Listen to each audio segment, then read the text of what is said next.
we are going to take up a topic from class 9th science.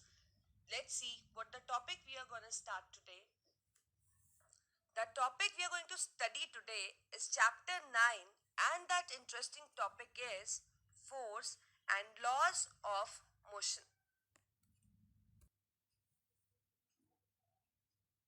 देखिए, आप motion chapter पढ़ चुके हैं, अब आपको मोशन के बारे में बहुत कुछ पता है. ठीक है, अब हमने ये देखा कि सबसे पहले तो हम इस क्वांटिटी को इस चैप्टर के अंदर फोकस करेंगे, दैट इज फोर्स. उसके बाद हम लेंगे लॉज ऑफ मोशन. तो अगर हम फोर्स की बात करें तो आपको पता है, आप सब इस चीज से, इस फिजिकल क्वांटिटी से फैमिलियर है. देखिए, मैं आपको बताती हूँ. आपको कोई डोर को खोलना होता है तो आप क्या करते हो? उसको खोलने के लिए आप उसको पुल करते हो, है ना, या आप उसको पुश करते हो. जैसे कि इस फिगर में आप देख पा रहे हो, this man is just trying to push this door, है ना. ऐसे ही आप देखिए कि ये आपने कई रूरल एरियाज में देखा होगा, वहां पे पानी वेल से लेते हैं, है ना. तो जब बकेट इस स्ट्रिंग के थ्रू हम डालते हैं वेल के अंदर और वो पानी भर के बाहर उसको खींचते हैं, तो आपको पता है यहाँ पे जोर लगाना पड़ता है. ऐसे तो बकेट आती नहीं है, आपको पुल करना पड़ता है और आपको काफी काफी जोर लगाना पड़ता है. तो ऐसी काफी सी चीजें हम दिन में कर रहे हैं, काफी क्या आप कह सकते हो 98% और 95% ले लेते हैं हम, कि ऐसे काम हम कर रहे हैं जिसके लिए हमें जोर लगाना पड़ता है. ठीक है, उस जोर को ही हम क्या बुलाते हैं? Force. That is what is force. तो इस चैप्टर में हम फोर्स के बारे में बहुत कुछ पढ़ने वाले हैं और हम पढ़ेंगे लॉज ऑफ मोशन. जैसे कि मैंने आपको बताया कि मोशन चैप्टर हम पढ़ चुके हैं, हमें रेस्ट, मोशन, वेलोसिटी, स्पीड सब पता है. तो अब हमें ये देखना है कि जहां पे भी मोशन होता है, किसी भी बॉडी के अंदर मोशन अगर होता है, तो ऐसी कौन से सेट रूल्स है, कैसी कुछ आप कह सकते हो ऐसी कौन सी ऑब्जर्वेशंस है, या ऐसी कौन से रूल्स है जो ओबे होते हैं जब मोशन होता है. So let's start with this chapter. Topics to be covered in this chapter are introduction of force, balanced and unbalanced forces, Newton's first law of motion, Newton's second law of motion, Newton's third law of motion, law of conservation of momentum, and lot of numerical problems. So now, अब हम इसको start करने से पहले आपको पता है, जैसे कि मैंने आपको बताया कि हम सब फैमिलियर हैं बहुत सी ऐसी एक्टिविटीज के लिए जिसमें हमें जोर लगाना पड़ता है. We need to exert something extra, हमें कुछ लगाना पड़ता है ताकि हम वो काम कर पाए. Like if we want to open a door, तो हम क्या करते हैं? We push the door with a hand, है ना. और कई डोर्स होते हैं जिस केस में आपको पुल करना पड़ता है. तो आप पुश भी कर सकते हो, आप पुल भी कर सकते हो, राइट. तो ये जो आप पुश कर रहे हो, ये जो पुल कर रहे हो, तो आप जो ये एक्स्ट्रा एफर्ट ले लेते हैं हम इसको, ये जो एक्स्ट्रा एफर्ट हम लगा रहे हैं, या आप कह सकते हो एक्स्ट्रा क्या एफर्ट ही जो हम लगा रहे हैं, उसको ही हम क्या बुलाते हैं? Force. This is what is force. ऐसे ही एक और एग्जाम्पल कंसिडर करते हैं. अब सपोज आप इस नेल को इम्बेड करना चाहते हो इस वुडन ब्लॉक के अंदर. ये आपके पास वुडन ब्लॉक है, आप इस नेल को इसके अंदर इम्बेड करना चाहते हो, डालना चाहते हो इसके अंदर. तो आप क्या करते हो? आप इसको हैमर करते हो या और किसी भारी चीज से आप इसके ऊपर एक एफर्ट लगाते हो ताकि ये इसके अंदर इम्बेड हो जाए, राइट. तो हमें क्या करना पड़ता है? If we need to hammer a nail in wood, we have to strike the hammer on nail, and that should be with great strength, or we can say with an extra effort, with an extra effort. तो force के लिए जो जोर हम लगा रहे हैं उसके लिए हमारे पास, हम फोर्स के अलावा कौन से वर्ड्स यूज कर सकते हैं? ग्रेट स्ट्रेंथ एक वर्ड ले लिया है हमने, ऐसे एक एक्स्ट्रा एफर्ट हमने एक वर्ड ले लिया है. ठीक है, तो ऐसी काफी एक्टिविटीज हैं करने के लिए जिनके ऊपर हमें एक बहुत स्ट्रेंथ अप्लाई करनी पड़ती है, एक एक्स्ट्रा एफर्ट लगाना पड़ता है. इसी को हम क्या बुलाते हैं? Force. So this pushing and pulling strength is called force. तो चाहे आपने हैमर किया या आपने पुश या पुल किया, कहीं पे भी आप वो एक्स्ट्रा स्ट्रेंथ एक्स्ट्रा एफर्ट लगा रहे हो, उसको हम क्या बुलाते हैं? That is force.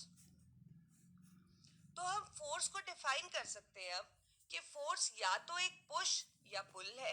हमने किया ना कि जैसे डोर को खोलने के लिए पुश या पुल करना पड़ता है, ऐसे ही किसी चीज को, सपोज कोई सूटकेस पड़ा हुआ है ग्राउंड पे, आप भारी सूटकेस है, आप उसको उठाना चाहते हो तो आप उसको पुल करोगे, है ना। अगर आप उसको चाहते हो कि आप उठाओ नहीं, ऐसी ड्रैग करो, तो आप उसको पुश करोगे। तो डिपेंडिंग अपॉन कि हमें क्या कैसा एक्टिविटी को परफॉर्म करना है, तो हमें पुश या पुल करना पड़ता है, एंड दैट पुश और pull is called as force. एक और अच्छे स्टैंडर्ड से हम फोर्स को डिफाइन कर सकते हैं। फोर्स एक एक्सटर्नल इन्फ्लुएंस है। एक्सटर्नल इन्फ्लुएंस का मतलब हम बाहर से उसे हमें अप्लाई करना पड़ता है। It has to be applied from outside, ठीक है। which when applied on the body, जिसको हम अगर बॉडी पे लगाते हैं, that can bring about changes in the body। अगर हम वो फोर्स लगाएंगे बॉडी के ऊपर, तो बॉडी के अंदर कुछ अलग अलग तरह के चेंजेस हम ला सकते हैं एज पर डिजायर्ड। जैसे कि मैंने आपको बताया, अगर सूटकेस पड़ा है, ठीक है, तो वो ग्राउंड पे पड़ा है, अगर आप उस पर फोर्स लगा रहे हो, उसको पुल कर रहे हो, तो आप उसको लिफ्ट कर सकते हो, है ना। ऐसे ही सपोज डोर क्लोज है, तो अगर आप उसको धक्का दे रहे हो तो आप उसको खोल सकते हो। ऐसे ही अगर कोई लिड है, वो बहुत टाइटली बंद है, तो आप उसको अगर ऐसे ऊपर की तरफ खींचते हो, आप उसको पुल करते हो, तो आप उसको खोल सकते हो। तो इसका मतलब कितने चेंजेस आ सकते हैं। अब वैसे ही देखिए, एक टूथपेस्ट है, आप लोग सब ब्रश करते हो मॉर्निंग में। आप देखो, जब हम टूथपेस्ट ब्रश के ऊपर लगाते हैं, तो हम क्या करते हैं? हम टूथपेस्ट को स्क्वीज करते हैं। स्क्वीज करने से क्या होता है? हम फोर्स ही तो लगा रहे हैं उस पर, और उससे उसकी शेप बदल जाती है। टूथपेस्ट प्रेस हो जाती है जहां से आप ज्यादा फोर्स लगाते हो, ठीक है। तो जो फोर्स है वो एक एक्सटर्नल इन्फ्लुएंस है, जब हम किसी बॉडी के ऊपर लगाते हैं, वो उसके अंदर अलग अलग तरह के changes as per desired produce करती है। So the following changes can be brought about in a body, like it can change the position. For example, ये फिगर में देखिए, फुटबॉल रेस्ट पे है, आपके पास फुटबॉल है दैट इज एट रेस्ट, ठीक है। अब ये आप देख रहे हो, ये प्लेयर इसको किक कर रहा है, इसको क्या कर रहा है? फोर्स लगा के इसको किक कर रहा है। तो किक करने से क्या हुआ? ये रेस्ट वाली पोजीशन किस में चेंज हो गई? मोशन के अंदर। तो it can bring about change in position. अब जैसे यहाँ रेस्ट से मोशन में चेंज हुई, ऐसे ही मोशन से रेस्ट पे भी चेंज हो सकती है। फॉर एग्जाम्पल, अगर कोई बॉल मोशन में आ रही है, हम कहते हैं सपोज क्रिकेट हो रहा है, क्रिकेट गेम खेली जा रही है, ये बैट्समैन ने हिट किया बॉल को, और बॉल मोशन के अंदर है, यहाँ क्रिकेटर ने इसको कैच कर लिया, यहाँ कैचर ने इसको कैच कर लिया, तो उससे क्या हुआ? यहाँ पे क्या था? मोशन। और अब यहाँ कैच होने पे ये किस पे आ गई? रेस्ट पे। So it can bring about the change in position whether from rest to motion और फ्रॉम मोशन टू रेस्ट। दूसरा, it can change the direction of the body. For example, आप सब ने कार तो ड्राइव करते ही हैं आप, है ना, या आप कह लो कि बाइक्स भी आप ड्राइव करते हैं। तो अगर आपको टू व्हीलर फोर व्हीलर आप कुछ भी ड्राइव करते हैं, अगर आप उसकी डायरेक्शन बदलना चाहते हैं, तो आपको इस स्टेयरिंग के ऊपर फोर्स लगाना पड़ता है। आप इसको जब इस साइड को घुमाएंगे तो कार इस साइड को घूम जाएगी, अगर आप इसको इस साइड पे घुमाएंगे तो कार दूसरी साइड पे घूम जाएगी। तो अगर आप कार को किसी भी साइड पे डायरेक्शन बदलना चाहते हो, so you need to apply force on the steering wheel of the car. Likewise, अगर स्कूटर चला रहे हो आप या कोई बाइक चला रहे हो, तो वहां पे स्टीयरिंग व्हील तो होता नहीं है, पर हैंडल तो होता है ना। इस तरह से हैंडल तो आप होता है, तो इस हैंडल को भी आपको थोड़ा टर्न करना पड़ता है इस तरीके से, अगर आपको डायरेक्शन बदलनी है टू व्हीलर्स में भी। So we can bring about the change in direction as well. तो एक हमने पोजीशन पढ़ लिया, एक हमने डायरेक्शन का चेंज पढ़ लिया। देखते हैं और क्या चेंजेस फोर्स कर पाता है। It can change the dimension. Dimension का मतलब है शेप एंड साइज। डायमेंशन का मतलब क्या है? Shape and size. So it can change the dimension of the body. For example, if you are squeezing a toothpaste, then क्या होगा? उसकी जो शेप है वो बदल जाएगी। आप इस फिगर में देख सकते हैं, इस बंदे ने किस तरह से इसको प्रेस कर रखा है, और आप देखिए जो टूथपेस्ट है वो फ्लैट हो गई है जहां पे फोर्स अप्लाई हुआ है। So we can change the dimension of the body. Last change जो हम पढ़ने वाले हैं that is the change in the speed of the body. अब देखिए ये जो कार है, ठीक है, कार एक आप नॉर्मल स्पीड से इस तरह से ड्राइव कर रहे हो. कार के अंदर आपको पता है एक्सेलरेटर होता है. अगर आप एक्सेलरेटर पे फोर्स अप्लाई कर दो थोड़ा ज्यादा, आप एक्सेलरेटर को फोर्स अप्लाई करके थोड़ा और प्रेस कर दो, तो क्या होगा, कार स्पीड अप हो जाएगी. कार जो है it will get speed up. So it can change the speed of the body. ऐसे ही आप बाइसिकल चला रहे हो, अगर आप बाइसिकल के पैडल्स पे फोर्स ज्यादा लगाओ तो बाइसिकल स्पीड अप हो जाएगा. तो इसी तरह से it can bring about the change in the speed of body as well. तो हमने 4 तरह के चेंजेस पढ़े हैं. One is change in position, other change in direction, other change in dimension, and the fourth one is the change in the speed of the body. So these are the changes that the force can. Now we have types of forces. Forces हमारे पास बहुत से type के होते हैं. Muscular force, electromagnetic force, आपको पता है बहुत से फोर्सेस आप 8th में पढ़कर आए हो. पर यहाँ पे हम उन फोर्सेस की बात ना करके हम एक अलग सी क्लासिफिकेशन पढ़ रहे हैं. वहां पे आप टाइप्स ऑफ फोर्स पढ़ते हो, यहाँ पे हम एक तरह से नेचर ऑफ फोर्स पढ़ रहे हैं. मतलब टाइप्स इन द सेंस वहां पे हम ये देखते हैं कि वो फोर्स कहाँ से एक्सर्ट हो रहा है, मसल से हो रहा है, मशीन से हो रहा है, इस तरह से. यहाँ पे हम टाइप्स ऑफ फोर्स देखते हैं, क्या वो फोर्स असली में एक चेंज प्रोड्यूस कर पाएगा या नहीं कर पाएगा.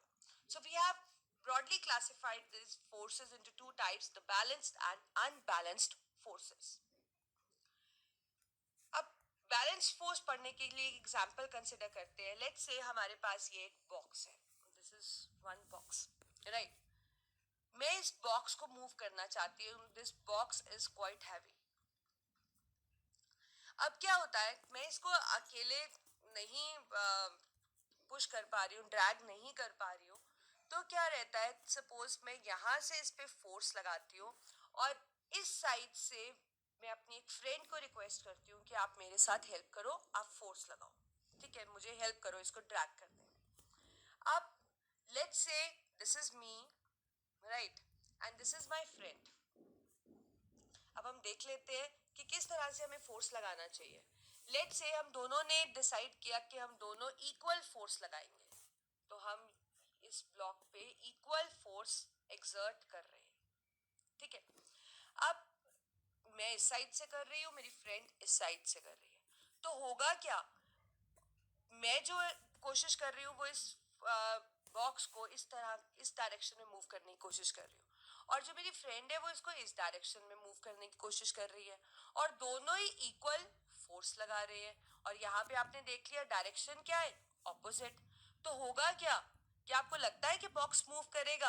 बिल्कुल भी नहीं, क्योंकि जितना फोर्स लगाकर मैं धक्का इस साइड को दूंगी उतना ही मेरी फ्रेंड सेम फोर्स लगा के धक्का इसको इस साइड को देगी. तो दोनों डायरेक्शंस ऑपोजिट होने के करके ये अपना इफेक्ट कैंसिल कर देंगे, और उसका रिजल्ट क्या होगा कि मैं और मेरी फ्रेंड दोनों ही मिलकर इस बॉक्स को मूव नहीं कर पाएंगे. तो बैलेंस फोर्सेस यही होते हैं, इक्वल फोर्स और ऑपोजिट फोर्स जो हम एक बॉडी पे लगाते हैं और वो बॉडी को मूव चला नहीं पाते, राइट. अनबैलेंस्ड फोर्स की अगर बात करें, अगर हम डिसाइड करें कि बॉक्स तो मूव नहीं हुआ, तो चलो मैंने अपनी फ्रेंड से कहा कि चलो लेट्स ट्राई समथिंग एल्स. तो हम दोनों ने क्या किया, हम दोनों ने इस बॉक्स को धक्का लगाना एक ही साइड से शुरू किया. Let's say this is me and this is my friend, ठीक है. अब क्या होता है कि जब हम दोनों धक्का लगा रहे हैं इस बॉक्स के ऊपर, हम दोनों लेट्स से इस पे फोर्स एक्सर्ट कर रहे हैं. हम क्या एक्सर्ट कर रहे हैं, फोर्स.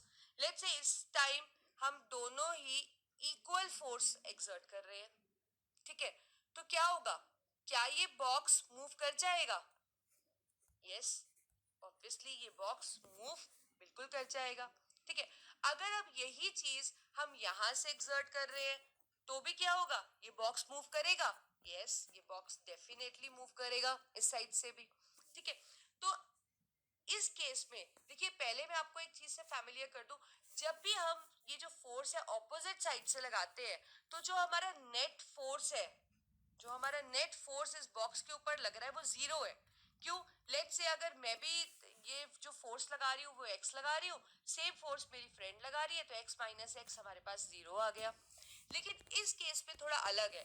लेट्स से मैं यहाँ से फोर्स x लगा रही हूँ और फ्रेंड भी x लगा रही है, तो हमारा फोर्स इस केस में जो नेट फोर्स होगा वो एड अप होगा, क्योंकि हम दोनों एक ही डायरेक्शन से फोर्स लगा रहे हैं. तो इस केस में जो हमारा नेट फोर्स होगा वो 2x होगा. सिमिलरली इस साइड से भी. ठीक है. अब अगर हम अनबैलेंस्ड फोर्स की बात करते हैं, तो इसका मतलब अगर आपका रिजल्टेंट फोर्स जो नेट फोर्स 0 है तो बॉडी मूव नहीं करती है. अगर इक्वल एंड ऑपोजिट फोर्स है तो भी बॉडी मूव नहीं करती है. अब अगर आप फोर्स एक ही साइड से इक्वल लगा रहे हो तो बॉडी मूव कर जाती है. अगर आप अनइक्वल भी लगाओगे तो भी बॉडी मूव कर जाएगी. सिर्फ क्या होगा, जैसे सपोज अगर मैंने x लगाया, मेरी फ्रेंड ने y लगाया, तो क्या होगा, ये एड अप हो जाएगा तो भी बॉडी मूव कर जाएगी. लेकिन अगर सपोज मैं इस डायरेक्शन से फोर्स लगा रही हूँ, ठीक है, और मेरी फ्रेंड इस डायरेक्शन से फोर्स लगा रही है, मतलब दोनों ही हम ऑपोजिट डायरेक्शन से फोर्स लगा रहे हैं, लेकिन इस केस पे हमारा फोर्स इक्वल नहीं है.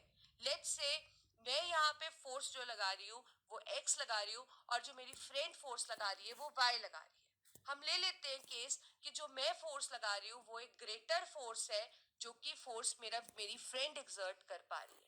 तो अगर ऐसा हो कि जो फोर्सेस है वो ऑपोजिट डायरेक्शन में लग रहे हैं, लेकिन वो फोर्सेस अनइक्वल है, तो इस कंडीशन में जो फोर्स होता है वो दोनों साइड से कैंसिल नहीं होता.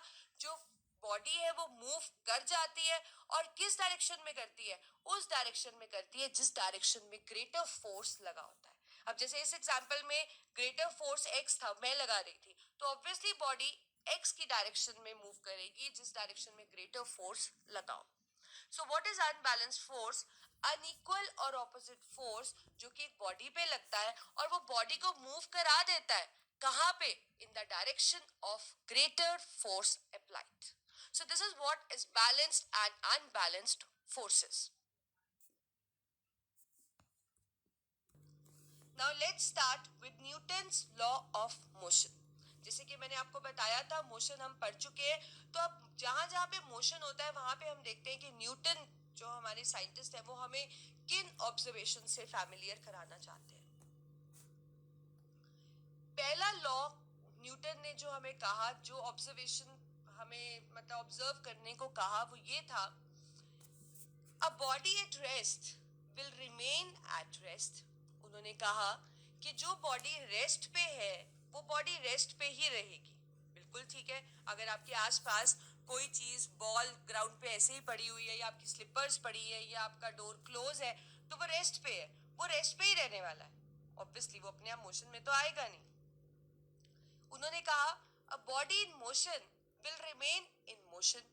अगर कोई चीज चल रही है वो चलती ही रहेगी. कब तक? Until or unless some external force is applied. तो देखिए कितना अच्छा ऑब्जर्वेशन दिया उन्होंने. उन्होंने कहा कि जो बॉडी रुकी हुई है वो रुकी रहेगी, जो बॉडी चल रही है वो चलती रहेगी. कब तक? Until और unless आप उसके ऊपर कुछ external force नहीं लग. If we need to ride a bicycle, we need to paddle it as it can't move on its own. So for this, we need to apply force on the paddles to ride it.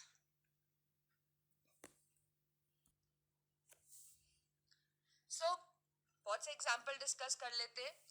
एक example हमारे पास लिखा हुआ है, अभी हम discuss भी कर चुके हैं कि if we need to ride a bicycle, we need to paddle it as it can't move on its own. So for this, we need to apply force on the paddles to ride it. Similarly, if we need to change the direction of a car, again we need to apply the force on the steering wheel. The car will not change its direction itself. So the factor that is responsible behind it for any change is inertia. अब ये तो clear है आपको कि कोई भी चीज rest से मोशन या मोशन से रेस्ट पे अपने आप नहीं आ रही है, हमें उस पर फोर्स लगाना पड़ रहा है. तो ऐसा क्यों है कि रेस्ट वाली चीज मोशन में अपने आप, या मोशन वाली चीज अपने आप रेस्ट पे क्यों नहीं आ रही है? स्टेट्स या डायरेक्शंस या स्पीड अपने आप क्यों नहीं बदल रही है? फोर्स क्यों रिक्वायर्ड है? उसका कारण है इनर्शिया. उसका क्या कारण है? इनर्शिया. पढ़ते हैं इनर्शिया क्या होता है. इनर्शिया एक इनहेरेंट प्रॉपर्टी है. इनहेरेंट प्रॉपर्टी का मतलब है कि जब से वो बॉडी बनी थी अपने आप वो इनर्शिया इनर्शिया उसके अंदर है, मतलब at the time of origin एक अपने आप ही प्रॉपर्टी हर बॉडी के अंदर आ जाती है जिसको हम क्या बुलाते हैं, इनर्शिया। और ये प्रॉपर्टी क्या करती है, ये प्रॉपर्टी किसी भी तरह का चेंज उस ऑब्जेक्ट में अपने आप नहीं आने देती। वो चेंज आने के लिए फोर्स लगाना पड़ता है, इनर्शिया को ओवरकम करना पड़ता है। तो सिंपल सी बात है कि इनर्शिया एक ऐसी प्रॉपर्टी है जो किसी भी ऑब्जेक्ट के अंदर at the time of origin से है, किसी ने डाला नहीं है उसको, वो बाय बर्थ उसके अंदर है, ठीक है। और वो अपने आप उसके अंदर चेंज नहीं आने देती और हमें उसको ओवरकम करना पड़ता है अगर हम किसी भी तरह का चेंज उस बॉडी के अंदर डिजायर करते हैं तो। So, in order to move or change any property of the body, whether it is speed, whether it is direction, whether it is position, anything, we need to overcome this inertia. अब जैसे कि अगर suppose ये bicycle है, इसको हम pedal करना चाहेंगे तो इस बाइसिकल के अंदर अपने आप एक प्रॉपर्टी है, इनर्शिया है, जो इसको अपने आप रेस्ट से मोशन में नहीं आने देगा या मोशन से रेस्ट में नहीं आने देगा या डायरेक्शन नहीं बदलने देगा। तो अगर हम कुछ भी चेंज इस बाइसिकल में लाना चाहते हैं तो हमें इस इनर्शिया को ओवरकम करना पड़ेगा। और इस इनर्शिया को ओवरकम करने के लिए we need to apply force. अब जैसे कि अगर ये बाइसिकल रेस्ट पे है, if you need to change it to change its position to motion, we need to overcome the inertia. And how we are how we will overcome, we will overcome by applying force on the paddles, and force उतना enough होना चाहिए कि वो inertia को overcome कर पाए और body move कर पाए, नहीं तो पोजीशन नहीं बदल पाएगी। So to bring about any kind of change in the body we need to overcome the inertia. तो इनर्शिया को हम डिफाइन कर लेते हैं। It is a property that resist the change in the body by itself. तो ये एक ऐसी प्रॉपर्टी है जो बॉडी के अंदर रेजिस्ट मतलब किसी भी तरह का चेंज नहीं आने देती है by itself. But yes, the change can occur अगर आप उस इनर्शिया को ओवरकम कर ले। और वो आप कैसे कर सकते हो, by applying force. And please do keep in mind that inertia is an inherent property, किसी ने उसको डाला नहीं है, उसमें बनाकर रखा नहीं है। It is a property which is present in the body from the time of its origin. और ये प्रॉपर्टी अपने आप from the time of birth उसके अंदर, उस हर ऑब्जेक्ट के अंदर प्रेजेंट है। अब जैसे कि आप देखो, आपके पास ये दो बॉल्स है, एक आप स्मॉल साइज बॉल देख रहे हो और एक आप बिग साइज बॉल देख रहे हो, है ना। तो इनर्शिया जो है हर बॉडी के अंदर सेम नहीं होता। Inertia is not same in all objects. ऐसा नहीं है कि हर ऑब्जेक्ट के अंदर इनर्शिया का जो मैग्नीट्यूड है वो सेम होगा। अब इनर्शिया जो है उसकी वैल्यू किस पे डिपेंड करती है, it depends upon mass. It depend upon mass of the body. जितना ज्यादा मास उतना ज्यादा इनर्शिया, जितना लेस मास उतना लेस इनर्शिया। तो इनर्शिया जो है वो किस पे डिपेंड करता है, मास पे। तो यहाँ पे आपके पास दो बॉडीज है, एक स्मॉल बॉल है एक बिग बॉल है, तो ऑब्वियसली मास तो बिग वाली का ही ज्यादा होगा ना, तो इसलिए इनर्शिया भी बिग वाली का ही ज्यादा होगा। तो इनमें अगर हम कोई भी तरह का चेंज लाना चाहते हैं, रेस्ट से मोशन, मोशन से रेस्ट, या डायरेक्शन या स्पीड, कुछ भी, तो आपको फोर्स किस पे ज्यादा अप्लाई करना पड़ेगा, जिसका ज्यादा मास होगा। और वो किसका होगा, इस बिग साइज बॉल का। So, the factor on which inertia depends is the mass. More is the mass, more the inertia, less is the mass, less is the inertia. So, we have three different types of inertias. One is inertia of rest, inertia of motion, inertia of direction. इतना कुछ difficult नहीं है, simple सी बात है। जहां पे rest, जो rest की पोजीशन को अपने आप मोशन में आने की जो रेजिस्टेंस है उसको आपने इनर्शिया ऑफ रेस्ट बुला दिया। जो मोशन को अपने आप रेस्ट पे नहीं आने दे रही है उसको, उस रेजिस्टेंस को आपने इनर्शिया ऑफ मोशन बुला दिया। जो डायरेक्शन अपने आप नहीं बदलने दे रही है उसको आपने इनर्शिया ऑफ डायरेक्शन बुला दिया। देखते हैं कैसे डिफाइन करेंगे इसको। Inertia of rest is the inability of body to change the state of rest on its own. अब जैसे हमने एग्जाम्पल किया था कि ये बॉल है आपके पास, ये रेस्ट पे है, तो इसके अंदर क्या है, इसके अंदर इनर्शिया ऑफ रेस्ट है जो इसको अपने आप मोशन में नहीं आने दे रहा. So to make it move we need to apply force and we need to overcome this inertia of rest. And how we can do it, आप देख रहे हो प्लेयर इसको किक करेगा, एक इनफ फोर्स लगाएगा, इनर्शिया ऑफ रेस्ट को overcome करेगा और बॉल मूव हो जाएगी. Likewise, we have inertia of motion. It is the inability of body to resist the change in state of motion on its own. अगर ये cycle चल रहा है तो इस साइकिल को अपने आप नहीं रोक पाएंगे. क्यों? क्योंकि इसमें inertia of motion है. We need to apply the force on the brakes if we need to stop it. So we need to overcome this inertia of motion in this case. Likewise, we have inertia of direction, inability of body to resist the change in the direction of body on its own. So to change the direction, we need to apply again a force which can overcome this inertia of direction.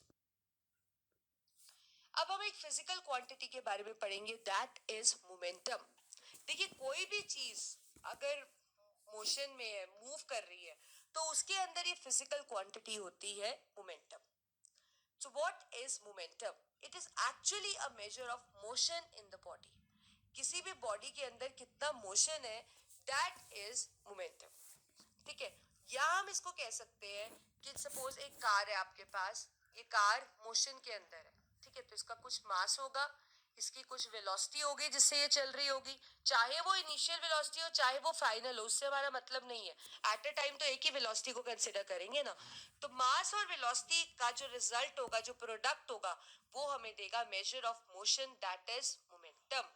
और इसको हम किससे denote करते हैं? We denoted with p. So it is equal to product of mass and velocity of body.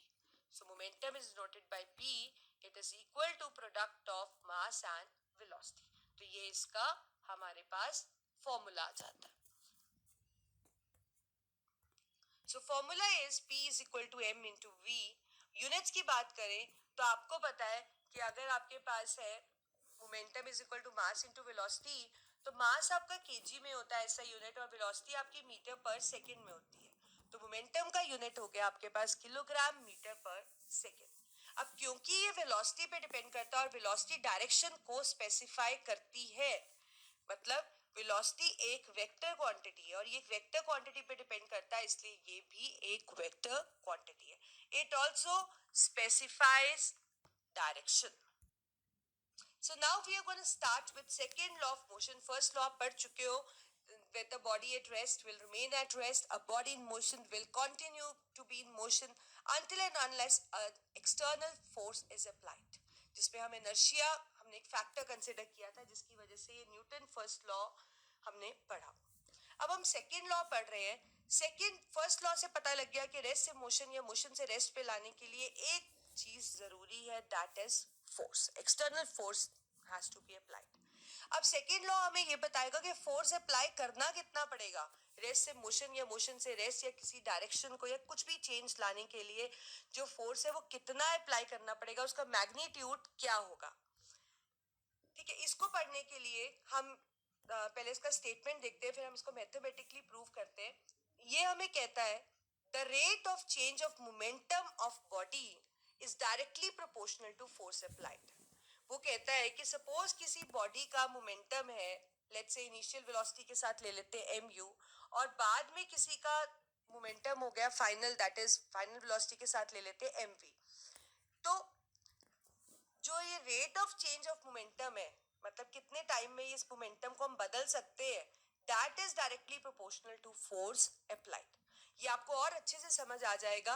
हम इसका mathematical derivation करते हैं, फिर आपको अच्छे से क्लियर हो जाएगा कि ये स्टेटमेंट हमें कहना क्या चाहती है. एक स्टेटमेंट हम लिख लेते हैं, या rate of change of momentum, rate मतलब ऑफ चेंज ऑफ मोमेंटम मतलब final momentum minus initial momentum, rate मतलब divided by time, directly proportional to force applied.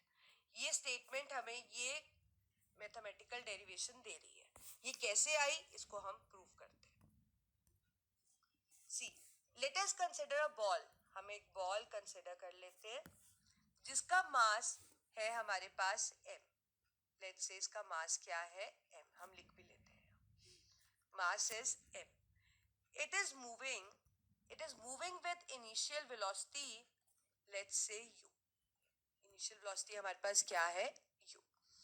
तो हम इसका मोमेंटम भी ऑब्वियसली जान सकते हैं. तो अगर हम इसकी मोमेंटम की बात करें तो मोमेंटम इनिशियल मोमेंटम होगा, क्योंकि यहाँ इनिशियल वेलोसिटी कंसीडर कर रहे हैं. So that is equal to mass into velocity, that means mass into initial velocity, right. तो यहाँ पे हम लिख लेते हैं p1 ले लेते हैं इनिशियल मोमेंटम को, let's say it is mu. Now it moves through a certain distance and then suddenly a force is applied. ठीक है, और ये जो फोर्स है इसमें रिटार्डेशन कॉज करता है. ऑब्वियसली हम इसको रोकने वाला फोर्स लगा रहे हैं एंड इसकी जो वेलोसिटी है दैट बिकम्स फाइनल वेलोसिटी. और अब यहाँ पे जो फाइनल वेलोसिटी है let's say that is v. So suddenly brakes are applied, so the force exerted is F. और अगर हम acceleration की बात करें that is retardation, that is minus a, and final velocity let's say becomes v. तो मास तो वही रहा, m ही रहा, मास में कोई चेंज नहीं आया. फाइनल वेलोसिटी आपके पास v हो गई, p2 मतलब फाइनल मोमेंटम आपके पास m v हो गया. ठीक है, अब यहाँ पे जब आपने ये चीजें कर दी तो जो हमें, अगर हम जानना चाहें कि चेंज इन मोमेंटम, ऐसे हम इसको ड्रॉ कर लेते हैं. अगर मैं यह जानना चाहूँ कि चेंज इन मोमेंटम हुआ कितना, तो मैं कैसे फाइंड करूंगी? Final momentum minus initial momentum, ऐसे ही फाइंड करूंगी. तो फाइनल मोमेंटम हमारे पास है mv, इनिशियल मोमेंटम है हमारे पास mu. ठीक है, तो ये आ गया हमारे पास चेंज इन मोमेंटम. अगर अब मैं जानना चाहूँ rate of change in momentum, rate of change in momentum, तो रेट का मतलब होता है we take into account time also, right. तो मतलब ये जो चेंज हुआ फाइनल मोमेंटम इनिशियल मोमेंटम, वो कितने टाइम में हुआ विद रिस्पेक्ट टू टाइम. तो सेकेंड लॉ में यही कहता है कि जो rate of change of momentum है, जो हम जितने टाइम में कितना मोमेंटम बदलना चाहते हैं, वो डिपेंड करता है, वो हमें गाइड करता है कि हमें कितना फोर्स लगाना पड़ेगा.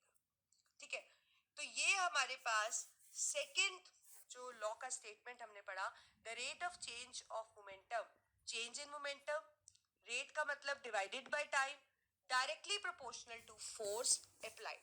जिसको हम ऐसे भी लिख सकते हैं, प्रोपोर्शनैलिटी साइन अगर हम इसका हटाते हैं तो ये हमारे पास बन जाता है F is equal to, constant लगाया हमने K, that is mv minus mu upon t. ठीक है, अगर हम इसमें m कॉमन ले लें तो ये आपके पास आ जाएगा v minus u upon t.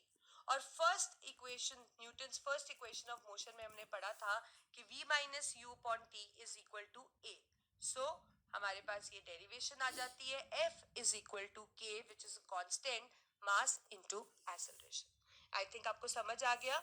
एक बॉल है, उसका मास है m, उसकी इनिशियल वेलोसिटी है u, उसका इनिशियल मोमेंटम है mu. वो मूव कर रही है, लेट्स से उसने कुछ डिस्टेंस s मूव कर चुकी है, एक रिटार्डिंग फोर्स लगा जिसने रिटार्डिंग एक्सेलरेशन प्रोड्यूस करी और फाइनली उसकी वेलोसिटी बदल गई. ठीक है, तो उस पे जो मास m ही रहा, फाइनल वेलोसिटी v रही अब, लेकिन मोमेंटम क्या आ गया m v. तो चेंज इन मोमेंटम आप फाइनल माइनस इनिशियल निकाल सकते हो, रेट ऑफ चेंज टाइम से आप डिवाइड कर दोगे. और सेकेंड लॉ का स्टेटमेंट यही है कि rate of change of momentum is directly proportional to force applied. ये हमने डायरेक्टली लिख दिया है यहाँ पे. प्रोपोर्शनैलिटी साइन हटाने के बाद हमने कांस्टेंट का यूज किया, that is k, which is just a constant of proportionality जिसकी वैल्यू है 1. ठीक है, यहाँ पे आपने m कॉमन लिया तो आपके पास v minus u upon t आ गया. और फर्स्ट इक्वेशन ऑफ मोशन जो कि आपको पता है v is equal to u plus a t, जिसमें से अगर आप इसकी a की वैल्यू निकालें तो वो v minus u upon T के ही इक्वल आती है. तो आपके पास इक्वेशन बन गई, आपके पास एक डेरिवेशन बन गई, आपके पास एक फोर्स का फॉर्मूला बन गया, F is equal to k into m into a. Now आपके पास आ चुका है कि F is equal to k m into a हम डिराइव कर चुके हैं, राइट. अगर आप फोर्स का एसआई यूनिट देखें तो फोर्स का जो एसआई यूनिट होता है वो क्या होता है, न्यूटन. ठीक है, तो अगर आप इसको डिफाइन करना चाहें, लेट्स से हमारे पास है force is equal to mass into acceleration, k को मैं निग्लेक्ट कर रही हूँ क्योंकि यहाँ पे उसकी यूनिट्स होते ही नहीं है इसलिए। तो फोर्स इज 1 न्यूटन, मास आपको पता है किलोग्राम, और एक्सेलरेशन हमारे पास होती है मीटर पर सेकेंड स्क्वायर में। सबको हमने यूनिट वैल्यूज में ले लिया। तो अगर हमें डिफाइन करना पड़े तो हम ऐसे डेफिनेशन बना लेंगे कि फोर्स को हम 1 न्यूटन तब कहते हैं, force is said to be 1 newton, जब वो 1 kg बॉडी पे लगे, जिसका मास 1 kg हो जिस बॉडी का, और उसमें एक्सेलरेशन प्रोड्यूस करे 1 मीटर पर सेकेंड स्क्वायर। तो आप कैसे डिफाइन करेंगे? आप इसको डिफाइन करेंगे, force is said to be 1 newton when it acts on a body of mass 1 kg producing acceleration of 1 meter per second square, and this is what you are going to write after this definition. इसी पे एक हम application पढ़ लेते हैं, इस law की example देख लेते हैं। A cricket player lowers his hand while taking a catch. अब आप सबने देखा है क्रिकेट, आपको पता है कि जो क्रिकेट जब बैट्समैन बॉल को हिट करता है तो जो बॉलर उसको कैच करता है वो अपने हैंड्स को थोड़ा सा लो कर लेता है, जैसे कि आप फिगर में देख भी पा रहे हो इस तरह से। ऐसा इसलिए होता है, a fast moving ball has a large momentum in it, mass और वेलोसिटी काफी इनफ होती है उस बॉल के अंदर, right. In stopping the cricket ball the momentum of ball has to be reduce to zero. अब हम उस बॉल को स्टॉप करेगा, क्रिकेटर उसको पकड़ेगा तो एकदम से उसकी ये वेलोसिटी क्या हो जाएगी, जीरो में कन्वर्ट होने वाली है। Now when the cricketer moves his hand back, जब वो अपना हाथ थोड़ा लो और पीछे की तरफ लेता है व्हाइल टेकिंग अ कैच, ऐसा करने से he actually increases the time taken for the rate of change of momentum. आपको पता है आपके पास mv minus m u upon t is equal to force हमने पढ़ा, तो ऐसा करने से ये जो टाइम पीरियड है वो इसको इंक्रीज कर लेता है। अब जब टाइम बढ़ जाएगा तो फोर्स इसके इनवर्सली प्रोपोर्शनल है, फोर्स क्या हो जाएगा, डिक्रीज हो जाएगा। तो ऐसा करने से less force is exerted on the hands of the cricketer and he doesn't gets hurt.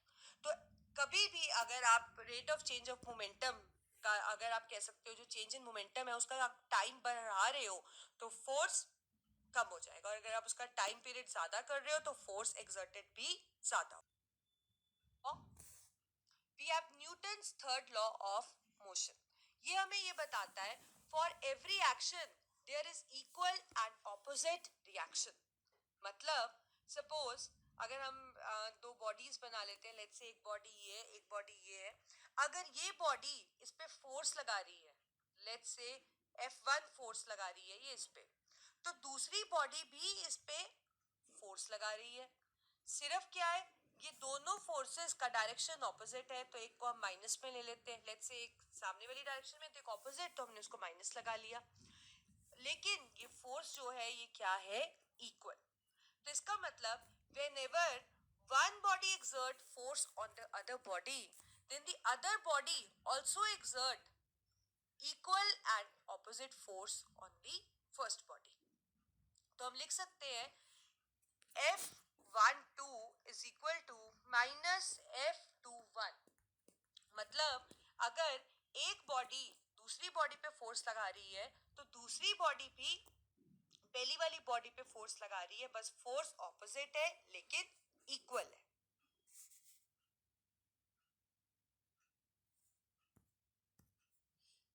अब इसी पे बेस्ड हम कुछ एग्जांपल देखते हैं।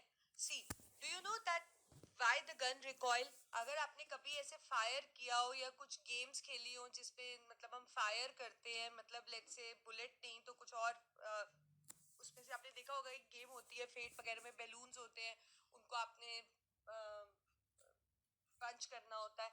तो गन हमेशा जब भी हम चलाते हैं, मतलब वो वाली गन्स नहीं, बेसिकली हम बुलेट्स वाली गन कहेंगे जिसमें से बुलेट काफी स्पीड से निकलती है, तो उस केसेस में जो गन है वो रिकॉइल करती है जब उसमें से बुलेट निकलती है। उसका रीजन क्या है?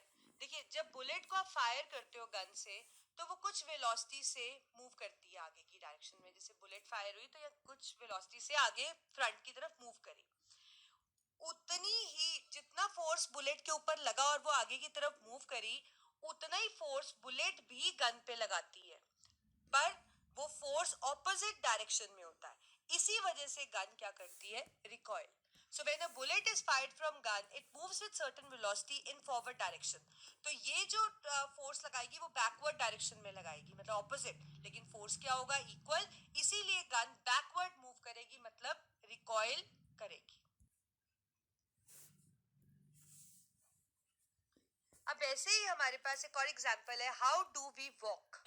देखिए, जब हम वॉक करते हैं ग्राउंड पे, तो जो हमारा फुट होता है वो ग्राउंड को पुश करता है बैकवर्ड डायरेक्शन में, इस तरह से. It pushes the ground in backward direction.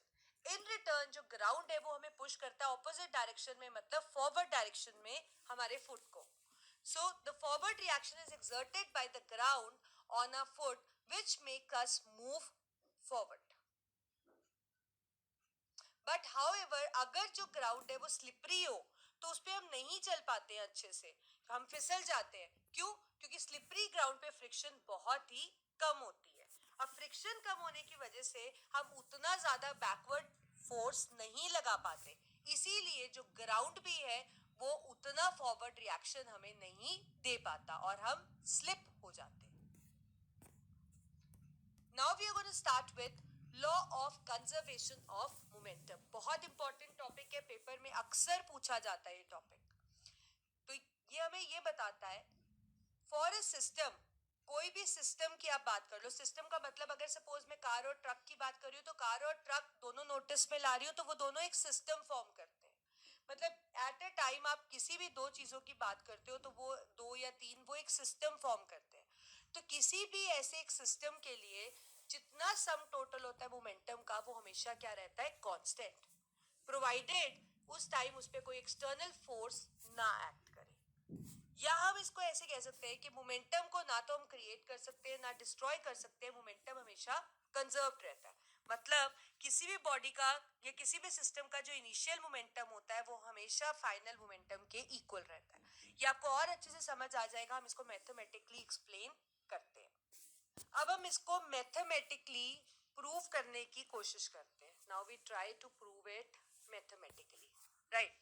देखिए, आपके पास एक कार है, लेट्स से दिस इज कार, और एक आपके पास ट्रक है, ठीक है.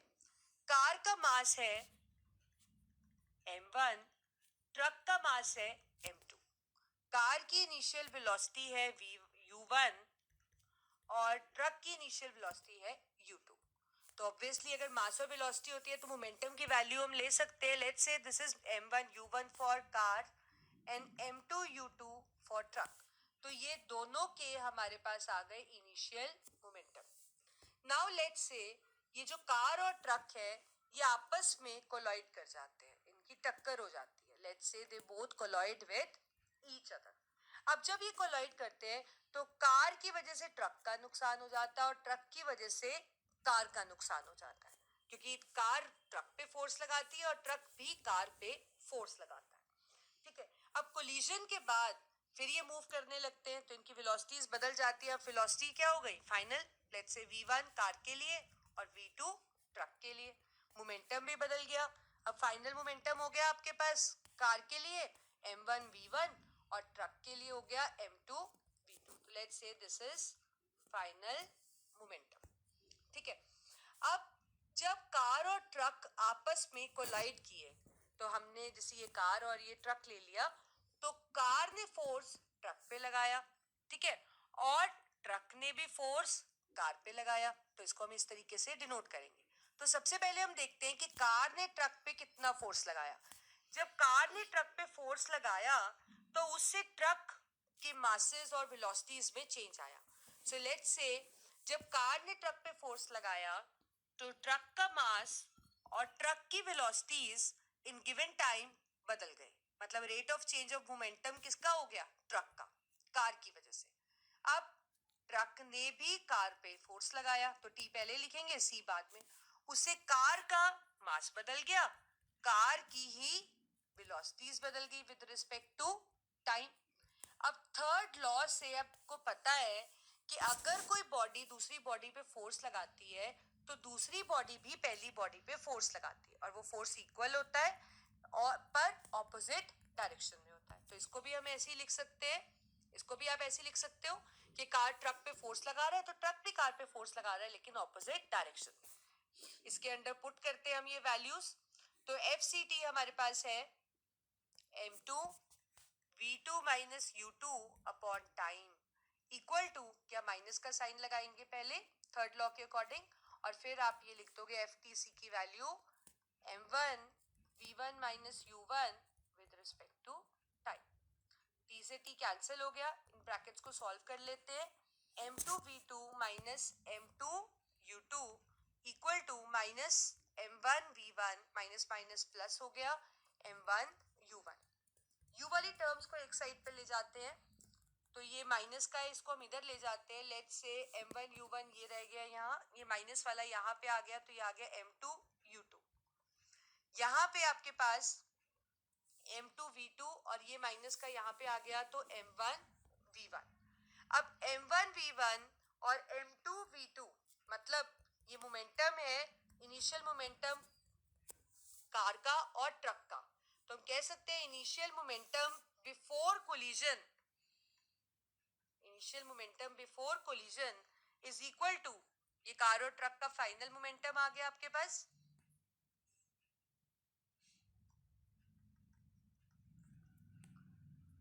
After collision is equal, which shows that for a system the momentum is always conserved, right? So we cannot create the momentum nor we can destroy it. So this is how you are going to prove it mathematically. Now we have a question based on